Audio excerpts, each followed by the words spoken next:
your gun up. Here he comes. Do you want me to try to stop him in the opening? He's coming right now.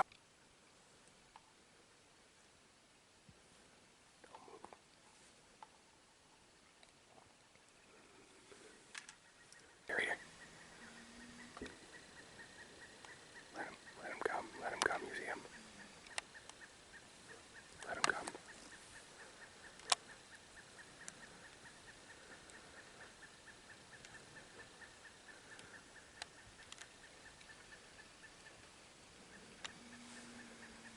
Are you gonna kill him? Okay.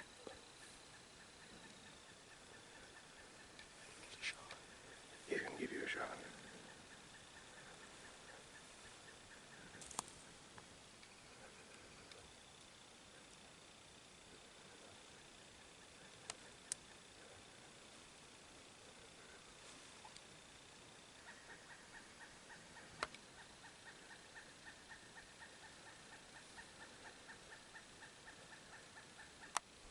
Here he comes, bud.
Hit him again. Shoot him again. Right there.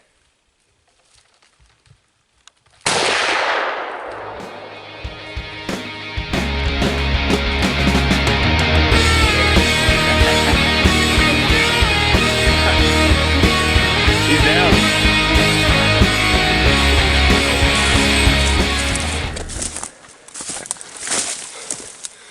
That's awesome.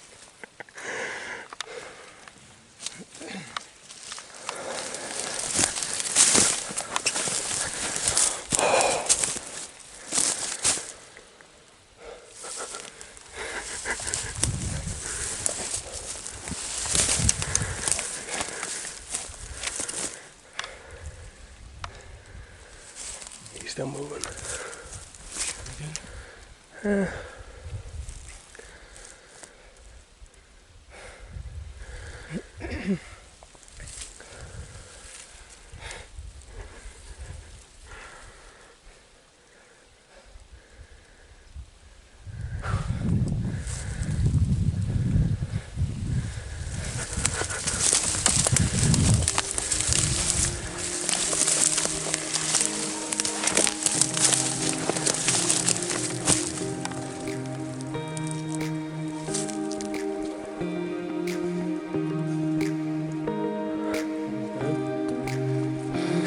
it's pretty close to it, if not. What do you think?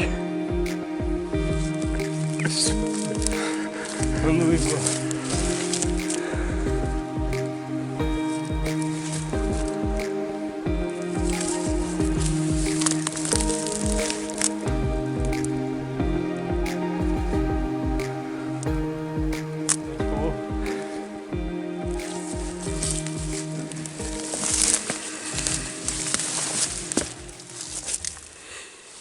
He was done when I shot him the first time? That looked like to me, yeah. You hit him pretty good first time. Yeah, you nailed him the first time. Yeah. I was just saying hit him again so we don't have to right. take him as far. Too far, yeah.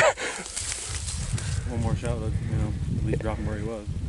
Man. So yeah, you nailed him the first time. Yeah. I didn't even see where it went. Yeah, I just put it on his shoulder and...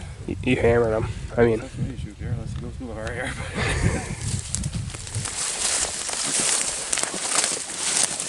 Yeah. He's bubbling. Nice ball. Yeah? Nice ball. Wow. Yeah. I thought he was going to go back in the woods.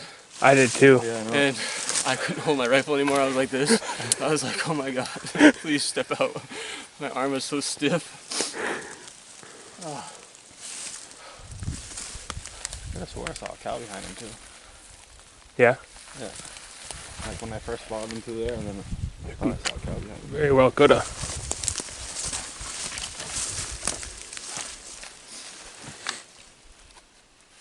Cool.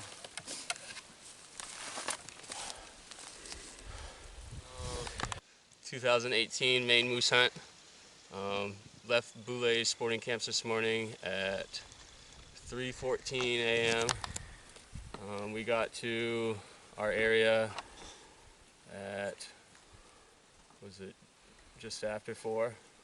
Just after 4 o'clock this morning. So we sat in the truck for 2 hours until 6 o'clock when we had to start getting the rifles out and getting ready to go. Legal shooting was at 6:12.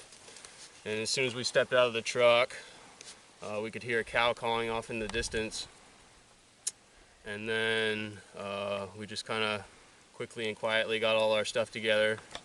6:12 came, loaded the rifles. We started walking up the road there, and there's a little bit of a cut not too far from where we parked. We parked at kind of a fork in the road, and we had scouted this area yesterday, and we had actually jumped a nice bull out of here, and we heard from a bird hunter that there was another bull in the area, so we knew this was our spot. So we came into the cut, and there was a cow that just kept bellowing for a while and just repeatedly.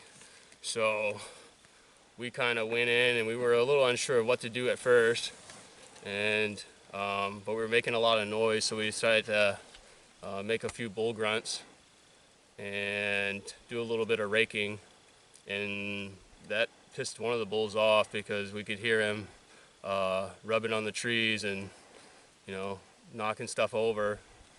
And then so we kind of tried to sneak up on him, and we we thought it was going to happen right there. We ended up going to a stump that I could rest my gun on. I actually kind of thought we might have tried to get to the stump too fast, and because once we got there we couldn't hear him anymore.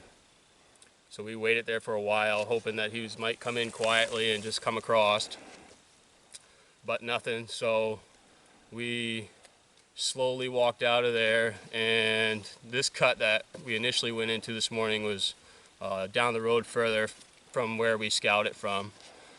So we decided that we'd walk up here. The wind was really just right all morning, constantly in our face, and we knew, just talking from other people, just to not do anything but that. And we came up to this cut, walked in quietly, where we jumped a big bull yesterday. We saw some fresh tracks. It looked like a bull and a cow on the way down in. And I stopped at a stump where my brother told me to, kind of rest there. And we kind of were all looking at each other, and maybe we should just call and wait here and see what happens.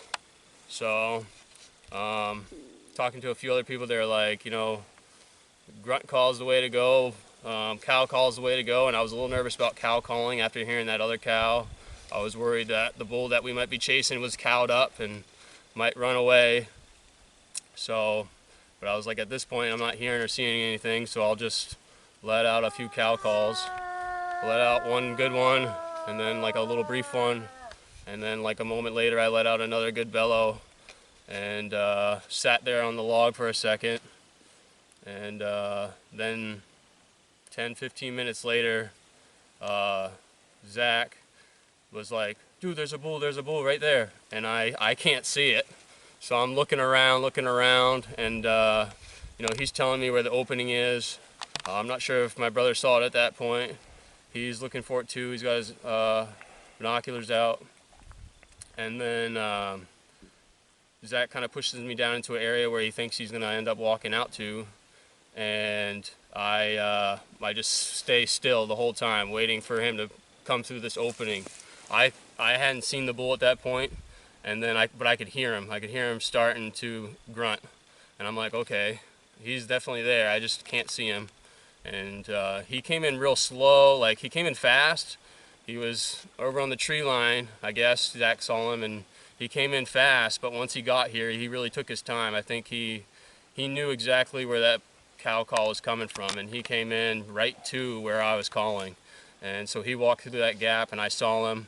And I didn't have a good shot, so I didn't want to take that. So I was just waited patiently. I was worried that he would find out there was no cow and kind of take off. He ended up coming out a little bit more, still just grunting away. And then he kind of stood behind a pine, and he was staring right at me. And I'm sitting there holding my rifle, and my arm is just dying because I have it at an angle, and my arm's going numb. And so he's just staring right at me, and I'm like, I can't move, or I'm gonna, lose a chance at this bull.